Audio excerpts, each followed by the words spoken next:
Spanish লা লিগা 2024-25 মৌসুমে বার্সেলোনার দাপটের নেপথ্যে ছিলেন দুজন, একজন অভিজ্ঞ ব্রাজিলিয়ান রাফিনিয়া, আরেকজন তরুণ বিস্ময় লামিন ইয়ামাল।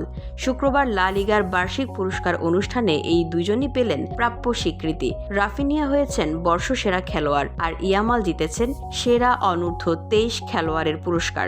28 বছর বয়সী রাফিনিয়া এই মৌসুমে ক্লাবের হয়ে সব প্রতিযোগিতা মিলিয়ে 57 ম্যাচে করেছেন 34টি গোল এবং করিয়েছেন 25টি।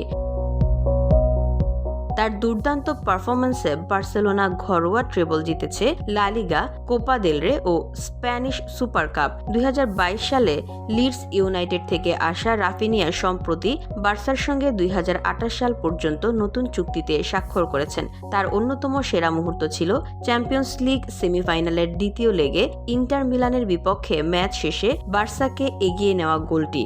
যদিও পরে ইন্টার গোল শোধ করে অতিরিক্ত সময়ে ম্যাচ জিতে নেয়। এবারের ইউরোপিয়ান আসরে এটি ছিল রাফিনিয়ার 14 ম্যাচে 13তম গোল।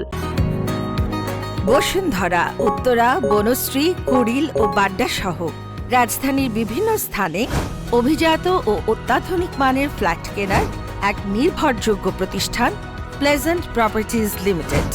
তাই আপনার স্বপ্নের আবাসনের জন্য আজই যোগাযোগ করুন। Pleasant properties limited, where destiny matches eventually.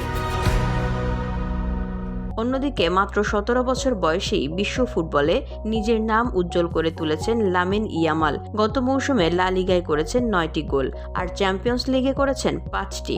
দুর্দান্ত গতি, বল কন্ট্রোল ও সিদ্ধান্ত নেওয়ার ক্ষমতায় ইতিমধ্যেই তুলনা টানা হচ্ছে কিংবদন্তিদের সঙ্গে। লা লিগার এই সম্মাননা যেন বার্সার জন্য আরও এক প্রাপ্তি, যেখানে অভিজ্ঞতা আর তারুণ্য মিলে তৈরি হচ্ছে এক নতুন যুগের সম্ভাবনা। রাফিনিয়া ইয়ামাল জুটি যেন সেই সম্ভাবনার প্রতীক। একজন নেতৃত্ব দিচ্ছেন, আরেকজন উঠে আসছেন সামনে থেকে ভবিষ্যতের বার্সেলোনা গড়তে। VOD Bangla news desk.